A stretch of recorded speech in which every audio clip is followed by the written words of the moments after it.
The sound hit me like a blade in my skull. Metal on stone. A long, grinding scream that ripped straight through the quiet of Oakhaven Estates and shook the coffee mug in my hand. I looked at the clock on the stove.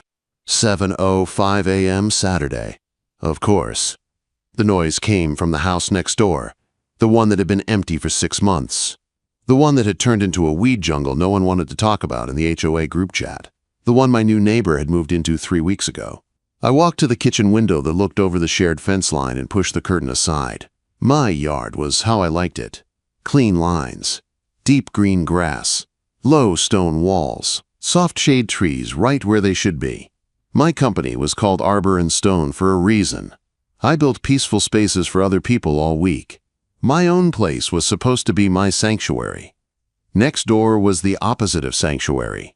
Elena was in the middle of it. She shoved an old red push mower straight into a bed of decorative rocks like she was trying to punish the earth. The poor machine bucked, choked on the cloud of blue smoke, and died with a cough. Elena stood there with both hands on the handle, breathing hard. She wore a fitted white t-shirt and a black skirt that made no sense at all for yard work. Her dark hair was in a messy wave that kept falling into her face. She did not look embarrassed. She looked angry. At the mower. At the yard. At the world. I took a breath. I should have stayed inside, put on my noise-canceling headphones, and gone back to my folders. The Peterson contract was due Monday. I had numbers to review, designs to tweak, but the HOA inspection was Monday too. And Mrs. Gable, president of the board and professional joy killer, already hated my work truck. If Elena failed inspection, it would not just hit her. It would hit the property value of the house right next to mine. My house. I slid my patio door open and stepped into the warm morning. The air smelled like cut weeds and unburned gas. I walked to the fence. "You are going to break your foot," I called. She spun around. From this distance, I could see the faint flush on her neck from the effort, a streak of grease on her wrist, a blade of grass stuck to her knee. "The mower is already broken," she said. "My foot is fine." "You are mowing rocks, Elena," I said. "Blades do not cut stone." She leaned forward on the mower handle, squinting at me across the fence. "I am trying to blend the edges," she said. "It is an artistic choice." "It is a noise violation," I said, "and it is a good way to get a blade through your ankle, and a very good way to make Mrs. Gable show up at your door with a clipboard." Her mouth curved into a slow, annoyed smile. "You are the most annoying neighbor," she said. "Do you know that? Always watching, always judging." "I am a landscape architect," I said. "I do not judge nature. I judge terrible technique." Her eyes narrowed. The smile sharpened. "You say that," she replied, her voice lower now. "Yet you never stop looking my way." The words landed harder than they should have. I opened my mouth to tell her I was looking at the mess of her lawn, not her, that I did not have time for whatever game this was, that I liked control, and she looked like chaos in human form. Before I could answer, tires crunched on her driveway. A silver luxury sedan stopped in front of her house, shining in the early light.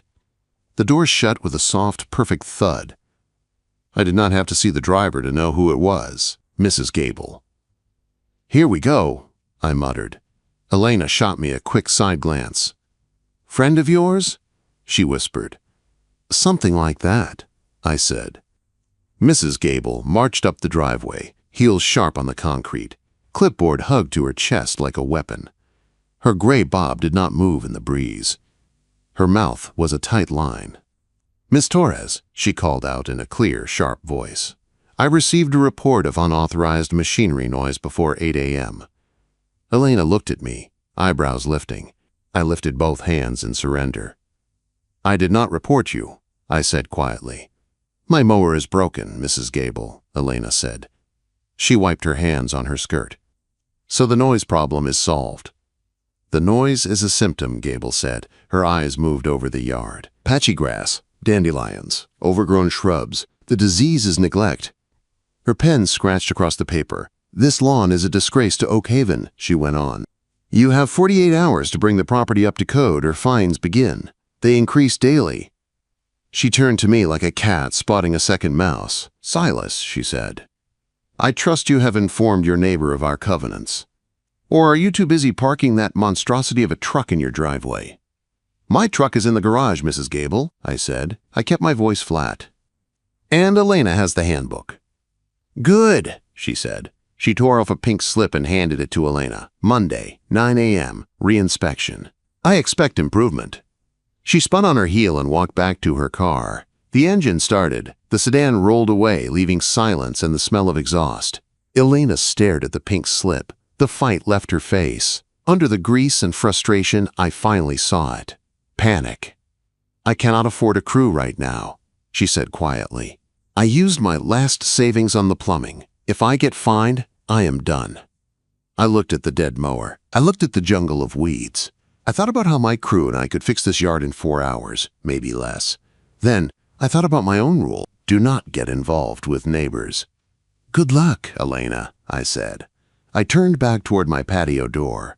Wait, she called. Something in her tone stopped me. Not the snap I had heard before. There was something else in it now.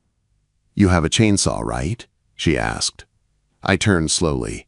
Why? I said. That is a dangerous question. There is a tree in the back, she said. It leans. It groans when the wind blows. It kind of looks like it wants to fall on your garage. I closed my eyes for a second. Of course it did. Define lean, I said. She waved for me to follow and headed for the side gate. I went around to my own yard and met her at the property line. The back of her lot was worse than the front. Waist-high weeds. Old patio stones sinking into the dirt. A broken chair half buried in ivy. And the tree. An old oak stood near the fence. Heavy trunk splitting into 2-liter stems. The whole thing leaned toward my garage. The root plate was lifting out of the ground on one side like a slow wave. You were going to climb that? I asked. I was thinking about it, she said. Cut off the heavy branch. Maybe it would sit back up. That branch is bigger than your car, I said. It is hanging over the power line. You climb that tree and you will either break your neck or light the street on fire. I am agile, she said, folding her arms. That is not the point. I stepped closer to the trunk, placed my hand on the bark, and looked up. The wood was solid, the canopy was full, the tree was not rotten. It was just unbalanced. Most people would cut it down, I said. Charge you $3 grand and haul it away. And you? She asked. It does not need to die, I said. It needs a crown clean and a support cable in the top, so the 2 stems hold each other up instead of pulling apart. She blinked. In English, she said. It means if you touch it, you die, I said. If I fix it, it lives, and my garage does not get crushed. How much? She asked. There was that tight edge back in her voice. Market rate. About $1,200, I said. She flinched like I had hit her. I have 0, she said, unless you take payment in drawings and instant noodles. I looked at her. Really looked this time. She was not asking for a favor. She was trying to do the math. I thought of my stupid Pinecone logo, the one Marcus, my foreman, mocked every week. I need a rebrand, I said. She frowned. What? My business, I said. Arbor and Stone. My logo looks like clip art. My site is a mess. You are a graphic designer. That is your job, right? Her chin lifted a little. Yes, she said. And I am very good at it. Trade, I said. I get your yard ready for Gable and brace the tree. You build me a real logo, new cards, new website header. Clean, professional, no pine cones. She stared at me. That is a lot of work, she said slowly. My hourly rate is higher than yours. It is fair, I said. For both of us. She stepped closer and held out her hand over the fence. Her palm was dirty, but her grip was strong. Deal, she said. But you have to stop looking at me like I am a chaos monster.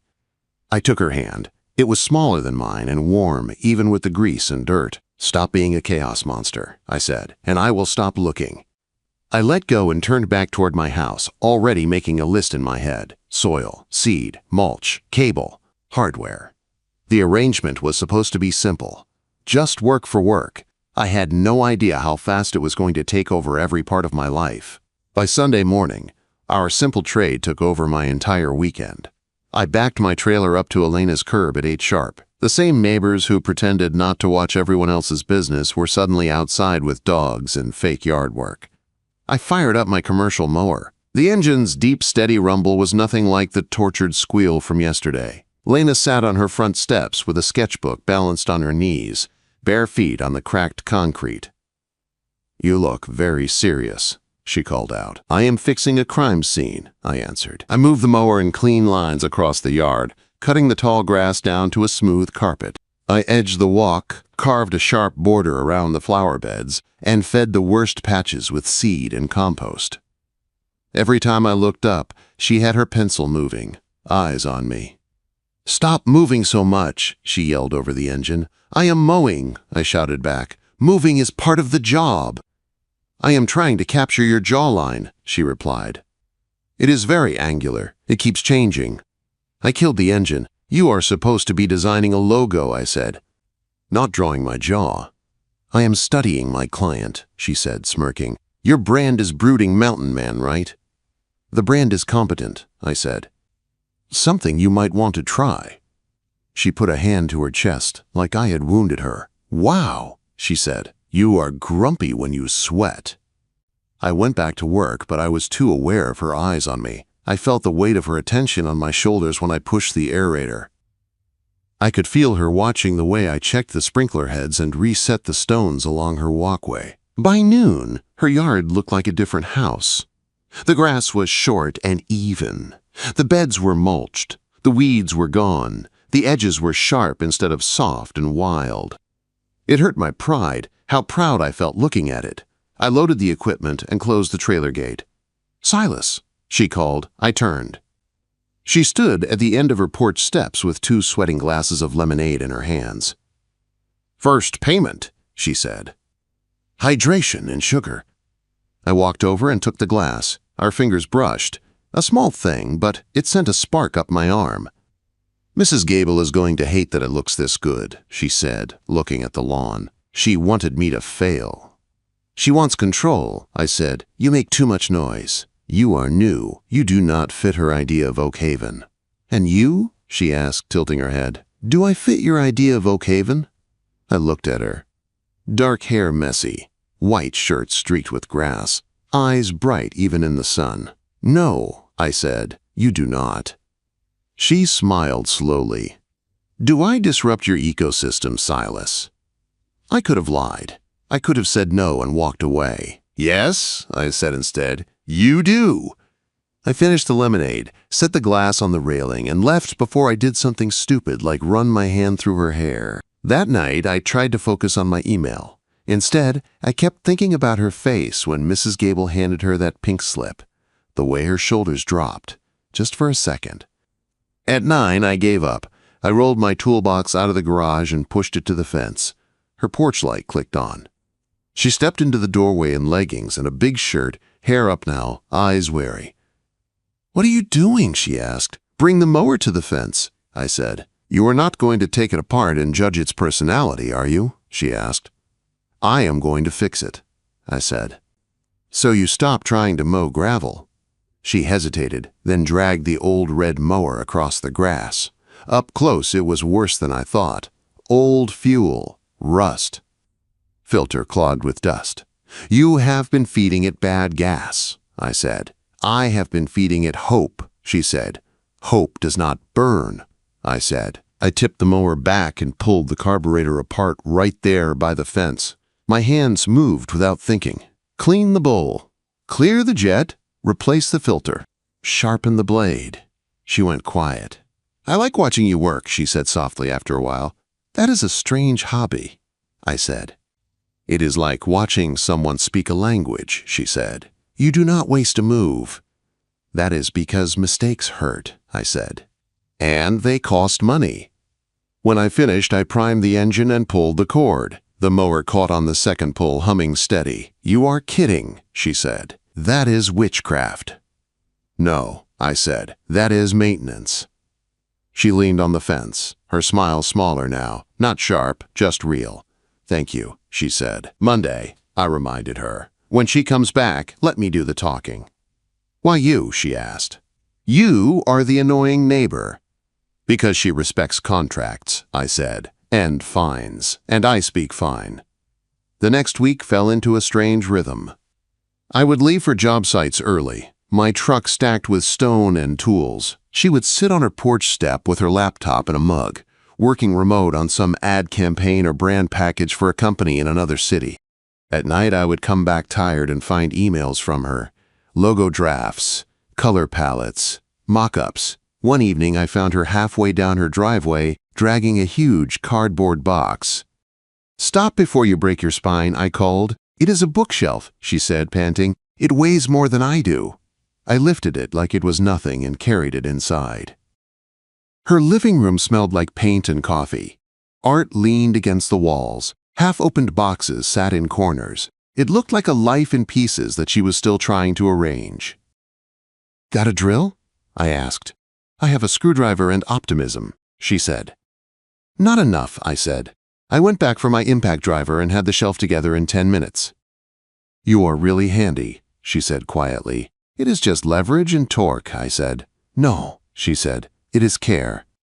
I looked at her. Her eyes were ringed with faint shadows. Her hair was pulled into a loose knot. Her shoulders sagged when she thought I was not looking. "You are tired," I said. "Big deadline," she said. "Big client. I have not slept much." "Go sleep," I said. "I will take the trash to the bins." "You do not have to," she said. "I am going that way anyway." I lied. She went down the hall. A minute later, her bedroom light went off. The house went quiet. I stood in her kitchen holding her broken-down cardboard in my hands and realized how strange it felt to be trusted to move around her space while she slept. Later that week, the forecast called for heavy rain. I knew her back patio sloped the wrong way. Water pooled there every time it stormed. I did not ask. I came home early, grabbed my shovel and a bag of gravel, and went straight to the side gate. I dug a narrow trench along the edge of her patio, lined it, filled it with rock, and tied it into the nearest drain. When I finished, my shirt was soaked through with sweat, and dirt streaked my arms. I was packing my tools when she came out, holding a mug of tea. She stopped dead. "What did you do?" she asked. "Your patio had a negative slope," I said. "Water was sitting against the foundation. I put in a drain. It will move away now." "Silas," she said. She stepped right into the mud in her sneakers like she did not care. She reached out and put her fingers on my forearm. "Thank you," she said. The words were quiet, but they hit hard. For a second, I forgot how to breathe. "It is part of the trade," I managed. "It is not," she said. We shared pizza in her kitchen the night the rebrand was finished. We sat on opposite sides of the island. A box between us. 2 paper plates. The new Arbor and Stone logo open on her laptop. It was simple. Strong letters. A clean oak icon worked into the A. Deep green and slate gray. It looked like my work felt. Solid, but calm. "This is perfect," I said. "I know," she said lightly. "We were laughing about one of Mrs. Gable's angry HOA emails when someone knocked at the door. 3 sharp knocks. Elena frowned and wiped her hands. She opened the door. A man in a cheap suit stood there. "Elena Torres?" he asked. "Yes." He handed her an envelope, thick. "Official. You have been served," he said, then walked away. My stomach dropped. She opened it slowly. Her eyes scanned the first page. All the color drained from her face. "What is it?" I asked, standing. "It is a cease and desist," she said, "and a zoning violation notice." "From who?" I asked. "From the city," she said. Her fingers shook as she turned the page, triggered by a complaint from the HOA. I took the papers from her, reading fast. My name popped up halfway down. Plate number. Dates. Times. Frequent extended presence of commercial landscaping vehicle, I read. Outside authorized service hours. I swallowed. "They think you are running a commercial yard out of your driveway," I said. "Through me." "She is using you to get to me," Elena whispered. "If this sticks, I lose the house." "If this sticks," I said, "I get a strike on my license. I lose contracts. I could lose Arbor and Stone." The kitchen felt smaller. "We have to stop," I said. She looked up slowly. "Stop what?" "Me coming over," I said. "The truck, the jobs. Everything casual. Until the hearing on Friday, we need distance. No one can say we are mixing business and home." "That is ridiculous," she snapped. "We can explain. You can show invoices. I can show my business license." "Reputation is everything," I said. "Half this neighborhood hires me because they trust me. If they think I cheat zoning, I am done." Her face hardened. "So that is it," she said. "You protect your business, and I stand here alone while they go through my life with a clipboard." "That is not what I said," I replied. "I am trying to protect both of us." "No," she said. "You are protecting yourself. When it gets messy, you pull back. You are just like everyone else." That landed like a punch. She turned and walked down the hall. The bedroom door clicked shut. Not a slam, a quiet, final sound. I went back home. The house was as silent and perfect as it always was. For the first time since I bought it, it felt wrong. The next 2 days, we did not talk. I saw her car leave in the morning. I saw her office light glow at night. I kept my truck in the garage, went in through the side door, and pretended not to see her blinds flicker when I pulled in. On Wednesday evening, the sky turned a deep, ugly purple. The weather alert buzzed my phone. Severe storm warning. High winds. Possible damage. I checked my windows. Checked my tools. Habit. Then I looked at the big oak down the street. The one I had warned the HOA about months ago. The one with the heavy limb over the line. The wind picked up. Branches started to sway hard. Somewhere in my chest, something heavy dropped into place. I had told myself I was staying out of it. But when the first thunder cracked overhead, I already knew. If anything happened on this street tonight, I would not be able to stay inside. The storm rolled in like a train. By 8 pages M, the sky over Oak Haven was almost black. The wind pushed against my windows hard enough to make the glass buzz. Rain came in sideways sheets that turned the streetlights into smeared halos. I stood in my front room, phone in my hand, radar app open. Red and yellow blobs moved right over our neighborhood. My eyes kept sliding away from the screen to Elena's house. Her living room light was on. A warm square behind the rain. No movement at the windows. No shadow pacing. Just a still glow. I told myself that meant she was fine. Thunder cracked so loud it rattled my shelves. The wind howled around the eaves. I watched the tall oak 2 houses down, the one rooted right on the HOA easement line, the one with the heavy limb I had flagged in April. It swayed, a little too far, came back, swayed farther. "Come on," I muttered. "Hold." Another gust slammed into the street. The trees all bowed at once. The big limb twisted, then there was a deep, ugly sound. Not thunder. Wood failing. The power went out instantly. My house dropped into darkness. The fridge kicked off. The heater stopped. The only sound was the storm and the echo of that crack in my bones. I moved. I grabbed my heavy rain jacket from the hook by the door, shoved my arms into it, and snatched my chainsaw from the garage wall. I barely remembered locking my front door before I ran out the back and vaulted the fence into Elena's yard. Rain hit me like a wall. Wind almost knocked me sideways. I splashed across the muddy grass to her backslider and hammered on the glass. "Elena!" I shouted. The curtain jerked back. Her face appeared, pale in the weak light of a battery lantern. She unlocked the door with shaking hands. "Are you okay?" I grabbed her shoulders as soon as I stepped inside. "Any shocks? Any burning smell?" "I'm fine," she said, voice thin. "But the front, I heard this crash and there's a live wire out there. I cut in. Do not open the front door. Do not step outside." Her eyes widened. "Silas, your truck, Mrs. Gable, if she sees—" "To hell with Mrs. Gable," I said. I turned and went back out into the wind before I could think about it. The scene in the front yard was a mess. The big limb had snapped clean and crashed across Elena's driveway. Her small car was half buried, windshield spiderwebbed. The limb also blocked the walkway, trapping the front door. The worst part was the line. The power line sagged across the broken branches, sparking where wet leaves and live wire met. Little blue flashes danced and hissed in the rain. Access was blocked. If a fire started, no truck could get close. I swallowed down the tightness in my chest. This was what I did. I made dangerous things less dangerous. I pulled the cord on the chainsaw. The engine roared to life, loud even under the thunder. I stepped wide of the wire and started on the outer branches, cutting fast, tossing pieces clear into the grass. The storm soaked me in seconds. Water ran down my neck.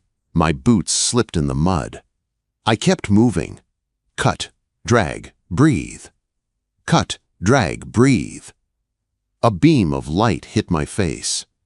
"Mr. Vance!" a voice called over the storm. I turned. There she was.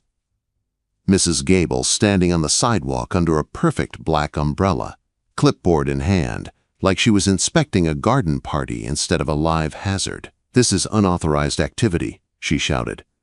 "You are creating further risk. Step away from the property at once."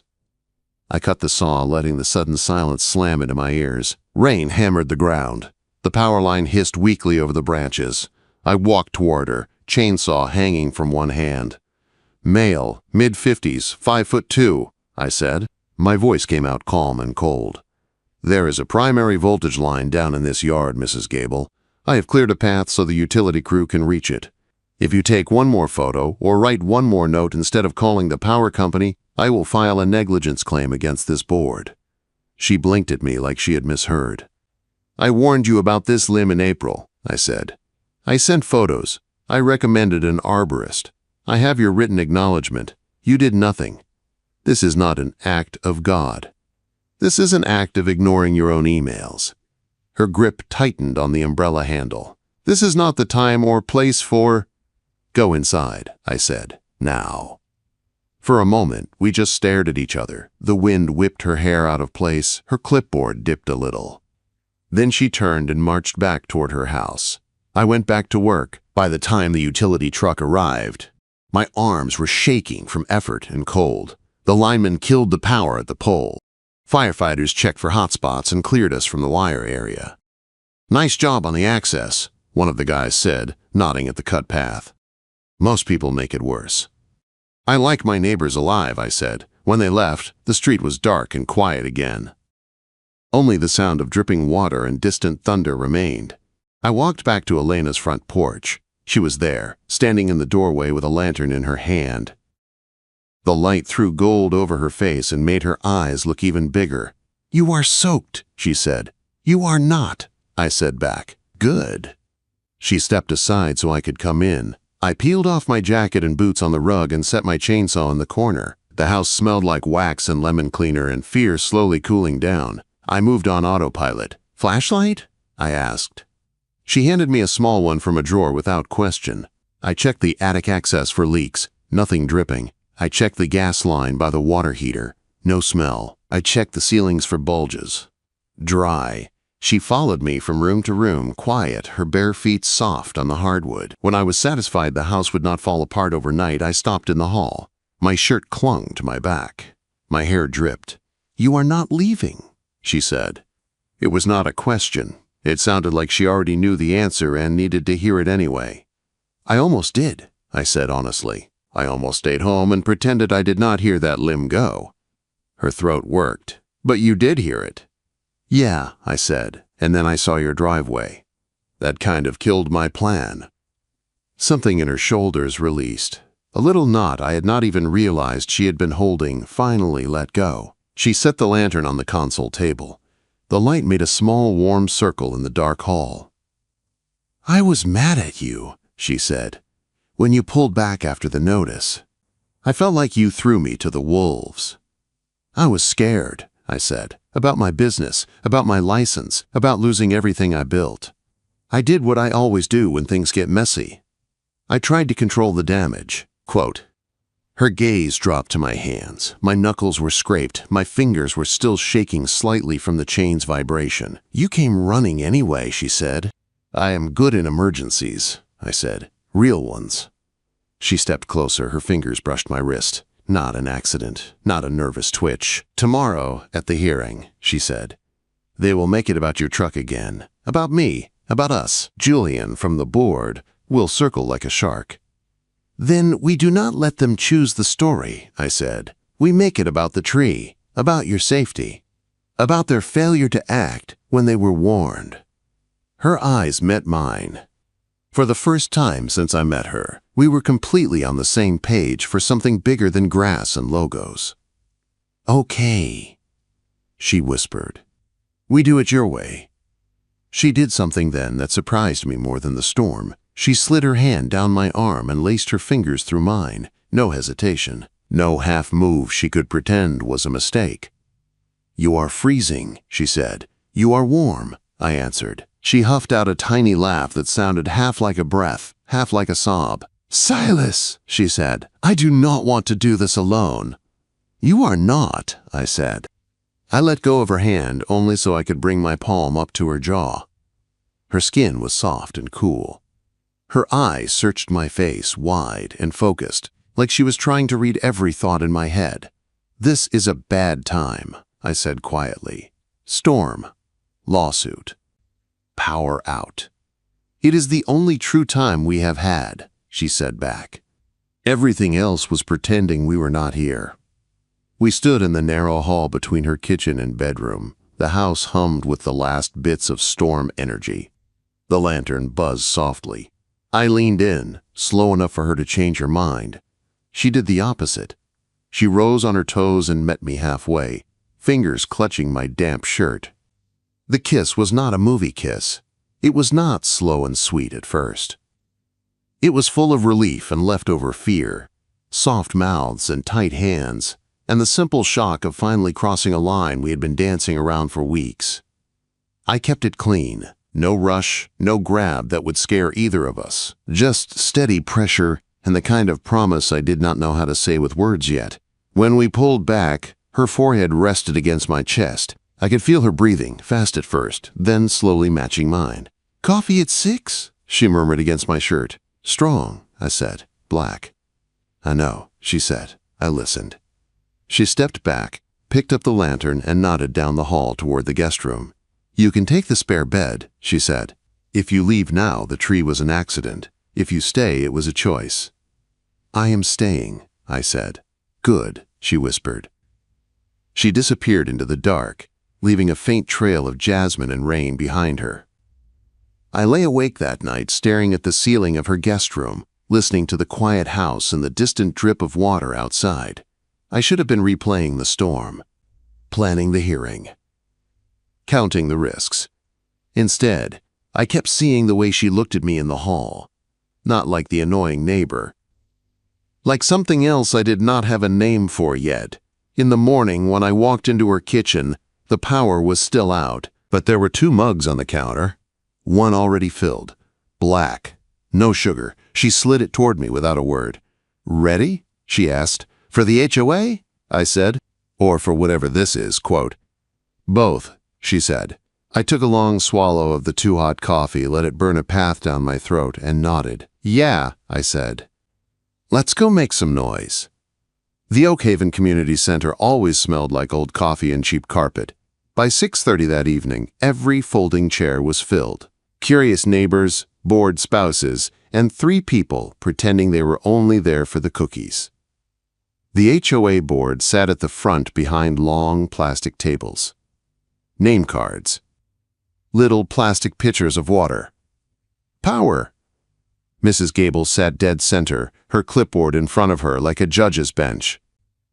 To her right, Julian, the vice chair, with his perfect hair and tighter than necessary tie. To her left, 2 board members who looked like they would rather be anywhere else.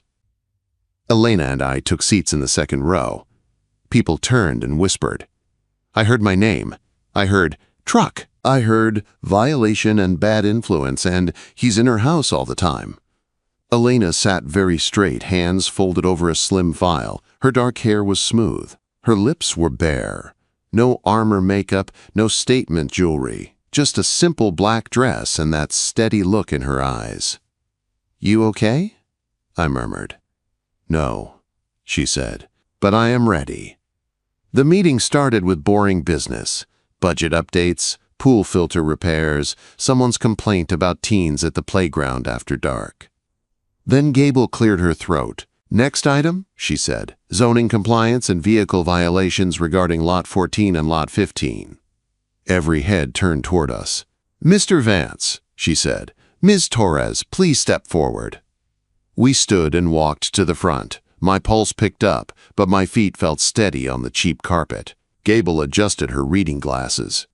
"We have documented repeated instances of a commercial landscaping truck," she read, "plate RB 882, parked in front of Ms. Torres's home during non-service hours. In addition, photographic evidence suggests the operation of a business out of a residential property in violation of Oak Haven covenants."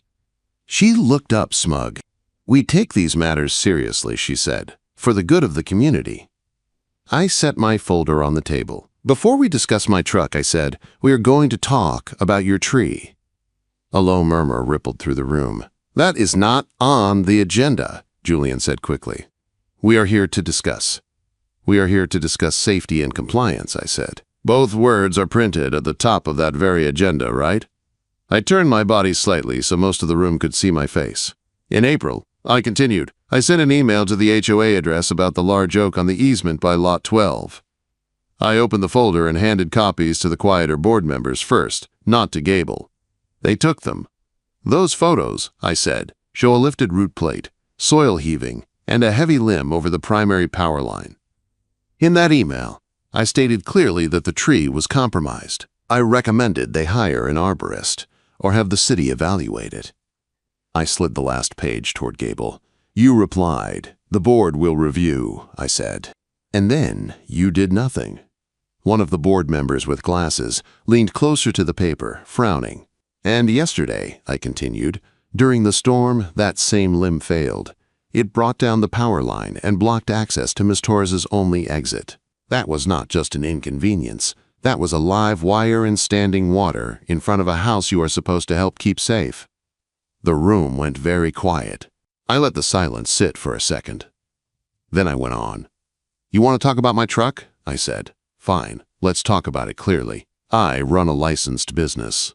My insurance and bonding are in that folder. I park in my driveway. I keep my equipment inside. Sometimes, yes, I bring my truck here to help my neighbor with her lawn and her drainage. I do that under a signed work order, at cost, in exchange for her professional services." Elena stepped forward, right on cue. She placed her own papers on the table. "My business license," she said clearly. "I am a registered graphic designer. I work from home. That is allowed under the city's home occupation rules. These," she tapped the papers, "are the invoices for the rebrand work I did for Arbor & Stone, dated, itemized, taxed." She looked at the board, not at Gable. "There is no secret depot in my yard. There is no illegal office. There is no unreported cash," she said. "There is a woman trying to hold onto her house and a neighbor who decided not to watch her fail." My chest tightened. Gable's lips thinned. "This does not change the fact that—" "It changes everything," the man with glasses interrupted. It was the first time he had spoken all night. "You sat on a documented safety hazard and then filed a complaint about the man who helped clean up the mess." "It is not that simple," Gable snapped. "It is exactly that simple," he said. "I was there yesterday. My wife almost stepped into that yard before the crew arrived. If he had not cleared that branch, we would not have been able to get the fire truck close. We're lucky nothing worse happened." Someone in the back, a woman I recognized from 3 doors down, lifted a hand. "Look, I do not love the truck," she said. "It is big. It is loud at 6 in the morning sometimes. But I also like that when my maple split last winter, Silas came over and helped me tarp it so it did not crush my porch. He did not send an invoice. He did not call the city on me. He just showed up." Murmurs of agreement moved through the room. Stories. "Yeah," another neighbor said. "When our dog got loose, he helped my kids look for him in the rain. Did not even know our names yet. He edged my sidewalk for free after he finished the house up the hill. Someone else added, said it, looked wrong, and he could not leave it like that.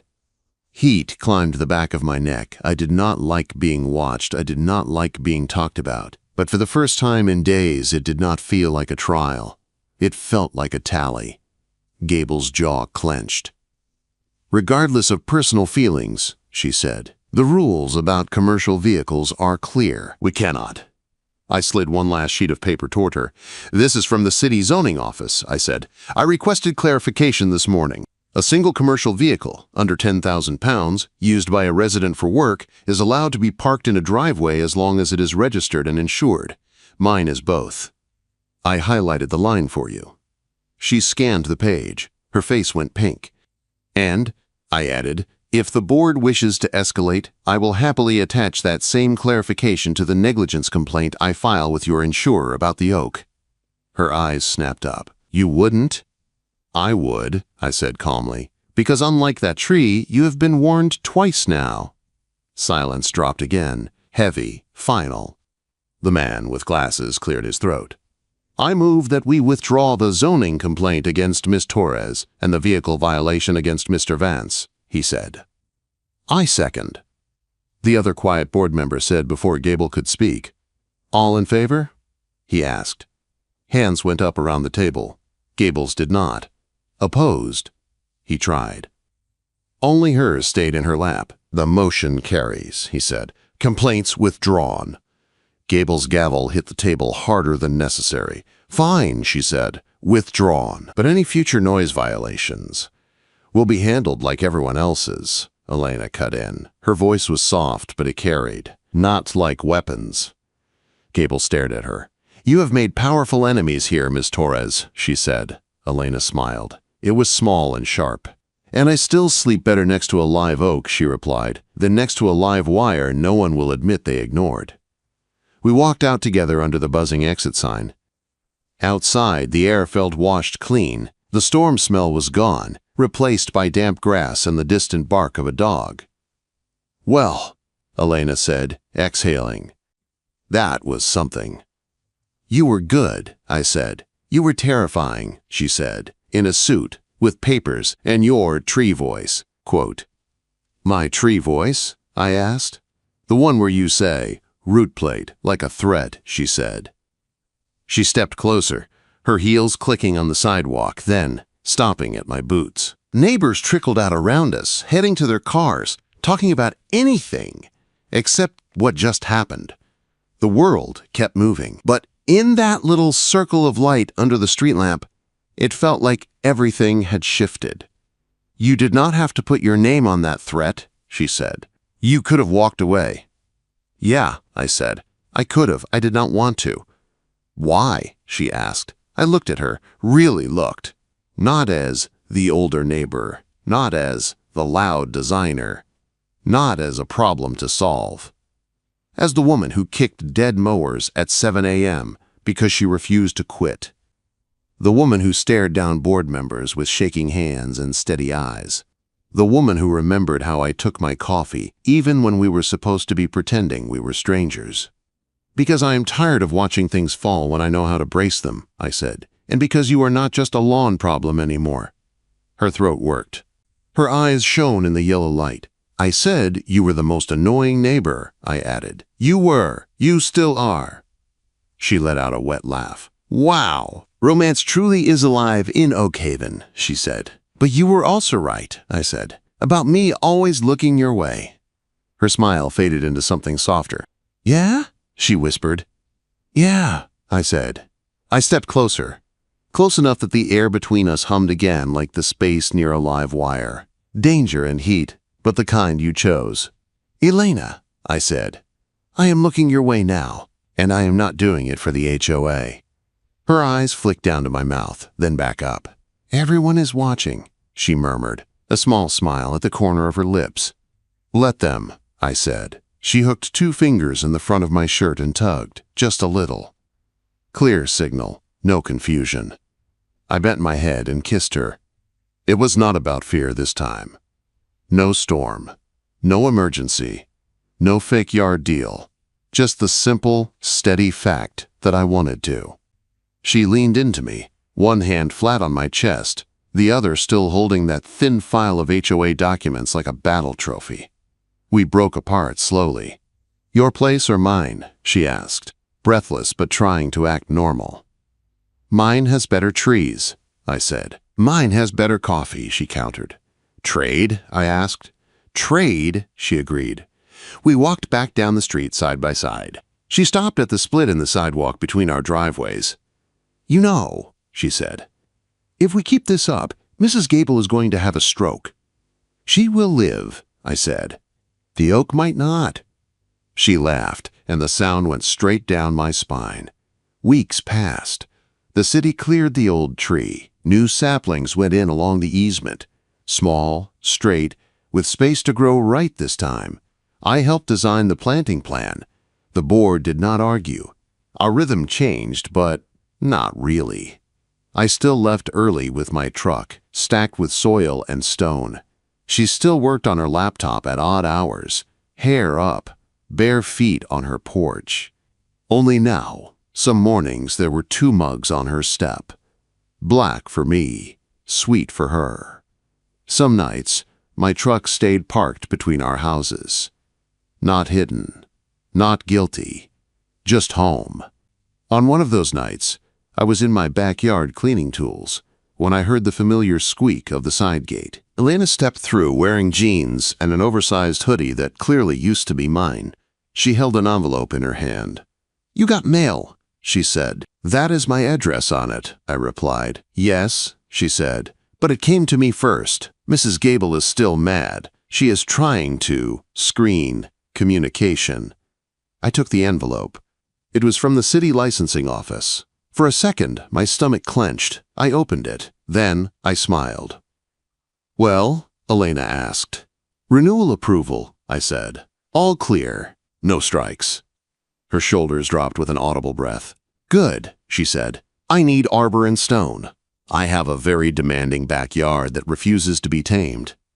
Your yard or you? I asked. She stepped closer, hooking her fingers in my hoodie. Both, she said. I slid an arm around her waist, fitting her against me like we had been doing this our whole lives. We did it backwards, she said into my chest.